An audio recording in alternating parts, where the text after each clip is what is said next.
दोस्तों good evening. PC electrical channel में आपका स्वागत है। दोस्तों आज हम आपके लिए लेके आए हैं induction motor T20 test series 3। दोस्तों मैं इंजीनियर पीसी सर घोषराणा आपका स्वागत करता हूं। दोस्तों आज का अपना टॉपिक है स्क्विरल केज इंडक्शन मोटर के रोटर से संबंधित प्रश्नोत्तरी। स्क्विरल केज इंडक्शन मोटर क्या होती है, उसका रोटर क्या होता है। रोटर दोस्तों 3 प्रकार का होता है स्क्विरल केज इंडक्शन मोटर का, सिंगल केज, डबल केज और डीप बार केज। तो आज स्क्विरल केज इंडक्शन मोटर के रोटर से रिलेटेड कुछ 20 क्वेश्चन अपन करेंगे T20 टेस्ट सीरीज 30 में दोस्तों 3 में। तो पहला क्वेश्चन देखते हैं दोस्तों। बिना बार पर प्रेरण मोटर की स्लिप सामान्यतः होती है। तो जब प्रेरण मोटर है, कोई इंडक्शन मोटर है, उस पर लोड नहीं है, तो उस स्थिति में उसकी स्लिप क्या होगी दोस्तों। तो बिना बार पर प्रेरण मोटर की स्लिप हमेशा 1% से कम होती है। तो पहले क्वेश्चन का करेक्ट आंसर ए हो जाएगा दोस्तों। सेकंड क्वेश्चन की बात करते हैं दोस्तों। गिलहरी पिंजरा प्रेरण मोटर में स्लिप रिंगों की संख्या होती है। जो गिलहरी पिंजरा प्रेरण मोटर होती है, जिसे कि अपन स्क्विरल केज इंडक्शन मोटर कहते हैं, इसमें स्लिप रिंग होती ही नहीं है दोस्तों। स्लिप रिंग इंडक्शन में होती है, तो इसमें स्लिप रिंगों की संख्या 0 हो जाएगी। तो इसका करेक्ट आंसर डी हो जाएगा दोस्तों। गिलहरी पिंजरा प्रेरण मोटर में स्लिप रिंगों की संख्या 0 होती है। थर्ड क्वेश्चन देखते हैं दोस्तों। गिलहरी पिंजरा प्रेरण मोटर का प्रारंभिक बल आघूर्ण होता है।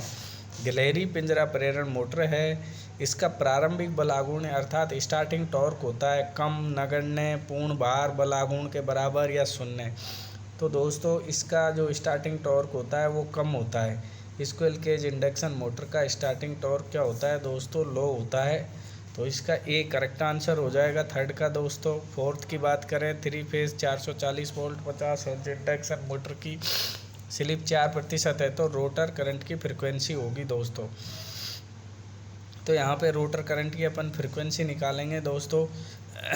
तो स्लिप 4% है, 3 फेज इंडक्शन मोटर है, तो रोटर करंट की फ्रिक्वेंसी बराबर FR बराबर स्टेटर फ्रिक्वेंसी 50 इंटू स्लिप 4।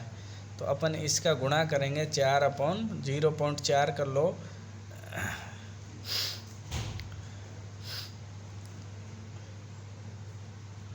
तो ये 0 से 0 कट जाएगा दोस्तों, और 5 को 20 और 20 की 0 से 0 कट जाएगा, तो 2 हट जाएगा।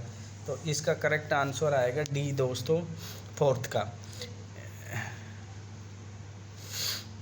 5 की बात करें, गिलहरी पिंजरे प्रेरण मोटर में है। गिलहरी पिंजरे प्रेरण मोटर में क्या होता है? 0 स्टार्टिंग टॉर्क, बहुत छोटा स्टार्टिंग टॉर्क, मध्यम स्टार्टिंग टॉर्क, बहुत अधिक स्टार्टिंग टॉर्क। तो गिलहरी पिंजरा जो मोटर होती है, जिसे कि अपन स्क्विरल केज इंडक्शन मोटर कहते हैं दोस्तों, स्क्विरल केज इंडक्शन मोटर में क्या होता है? लो स्टार्टिंग टॉर्क होता है। तो इसका करेक्ट आंसर हो जाएगा बी, बहुत छोटा स्टार्टिंग टॉर्क। लो स्टार्टिंग टॉर्क का मतलब है बहुत छोटा स्टार्टिंग टॉर्क। इसका करेक्ट आंसर बी हो जाएगा दोस्तों 5 का। 6 क्वेश्चन की बात करें, गिलहरी पिंजरा प्रेरण मोटर या स्क्विरल केज इंडक्शन मोटर में ब्लेड का उद्देश्य क्या है? ब्लेड क्यों लगाते हैं? गिलहरी पिंजरा प्रेरण मोटर में ब्लेड लगाने का क्या उद्देश्य है? अपन ब्लेड क्यों लगाते हैं? रोटर को ठंडा करने के लिए, रोटर के चुंबक के प्रतिरोध को कम करने के लिए, रोटर के केज के विद्युत प्रतिरोध को कम करने के लिए, उपरोक्त में से कोई नहीं। तो दोस्तों ब्लेड का उद्देश्य क्या होता है? तो ब्लेड का उद्देश्य चुंबक के प्रतिरोध को कम करना होता है या रोटर को ठंडा करना। तो दोस्तों 6 का करेक्ट आंसर बी हो जाएगा। रोटर को ठंडा करने के लिए अपन गिलहरी पिंजरा मोटर में ब्लेड लगाते हैं। तो 6 का करेक्ट आंसर बी हो जाएगा दोस्तों। 7th क्वेश्चन की बात करें दोस्तों, सिंगल फेज इंडक्शन मोटर की तुलना में 3 फेज इंडक्शन मोटर में क्या होता है? सिंगल फेज इंडक्शन मोटर की तुलना में 3 फेज इंडक्शन मोटर में स्मूथ स्टार्टिंग होती है। क्या होता है? 3 फेज इंडक्शन मोटर में स्मूथ स्टार्टिंग होती है दोस्तों, चिकनी starting. Round bar cage rotor की तुलना में डबल स्क्विरल केज रोटर का लाभ क्या है? राउंड बार रोटर की तुलना में डबल स्क्विरल केज रोटर का लाभ क्या होता है दोस्तों? उच्च स्लिप, कम स्टार्टिंग टॉर्क, उच्च पावर फैक्टर, अधिकतम दक्षता। तो राउंड बार रोटर का कम स्टार्टिंग टॉर्क होता है दोस्तों, बी करेक्ट आंसर हो जाएगा। नेक्स्ट क्वेश्चन की बात करें दोस्तों 9 की, गिलहरी पिंजरा प्रेरण मोटर का रोटर ओपन होने पर रोटर शोर करता है, नहीं चलता है, रुक रुक कर चलता है या खतरनाक उच्च गति पर चलता है। तो दोस्तों रोटर ओपन होने पर नहीं चलता है, तो 9 का करेक्ट आंसर बी हो जाएगा दोस्तों। 10 की बात करें दोस्तों, स्क्विरल केज प्रेरण मोटर का रोटर आउटपुट 15 किलोवाट है और स्लिप 4% हो तो रोटर कॉपर लॉस होंगे। तो 10 क्वेश्चन में अपन रोटर कॉपर लॉस निकालेंगे तो 15 किलोवाट इंटू 4/100। तो दोस्तों इसको सोल्व करेंगे अपन तो अपना उत्तर आ जाएगा 600। तो रोटर कॉपर लॉस 600 वाट होंगे दोस्तों। 11 क्वेश्चन की बात करें दोस्तों, गिलहरी केज इंडक्शन मोटर की तुलना में स्लिप रिंग इंडक्शन मोटर का लाभ है। गिलहरी केज इंडक्शन मोटर की तुलना में स्लिप रिंग मोटर का लाभ है। तो दोस्तों इसमें स्लिप रिंग मोटर बाहरी प्रतिरोध की सहायता से स्टार्ट की जाती है, जबकि स्क्विरल केज को स्टार डेल्टा ऑटो ट्रांसफार्मर आदि विधियों से स्टार्ट करते हैं। तो 11 का डी आंसर हो जाएगा।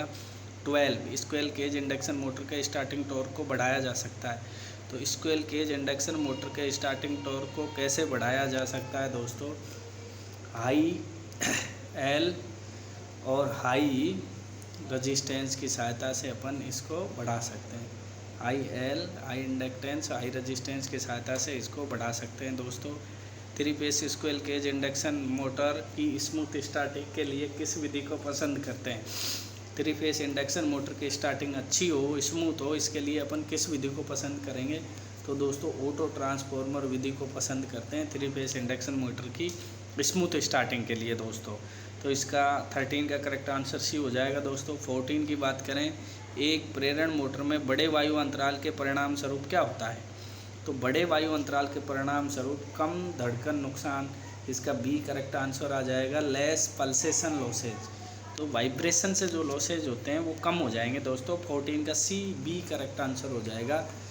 15 की बात करें दोस्तों, स्टार में संयोजित इंडक्शन मोटर का पावर फैक्टर 0.5 है, तो डेल्टा में जुड़े होने पर पावर फैक्टर क्या होगा। तो दोस्तों जब स्टार का पावर फैक्टर 0.5 है, स्टार में संयोजित मोटर का पावर फैक्टर जब 0.5 है, तो डेल्टा में संयोजित करने पर मोटर का पावर फैक्टर क्या होगा, डिक्रीज होगा, घटेगा।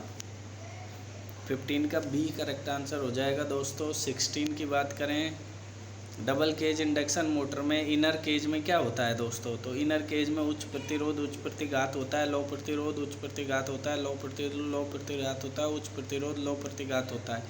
तो दोस्तों इनर केज में लो रेजिस्टेंस और उच्च प्रतिघात होता है, लो आर और हाई एक्स होता है, लो आर व हाई एक्स होता है दोस्तों। डबल केज इंडक्शन मोटर में इनर केज में लो आर हाई एक्स होता है। 17 की बात करें, 3 फेस केज रोटर प्रेरण मोटर की गति निर्भर करती है। तो दोस्तों 3 phase squirrel cage induction motor की गति पोल की संख्या व आवृत्ति दोनों पर निर्भर करती है, पी व एफ पर। तो डी करेक्ट आंसर हो जाएगा दोस्तों। नेक्स्ट क्वेश्चन की बात करें 18, यदि सिंगल फेज प्रेरण मोटर गर्म होकर चलती है तो संभावित कारण क्या है। तो दोस्तों इनमें से कोई भी एक कारण संभावित कारण हो सकता है, overload, low voltage, high voltage.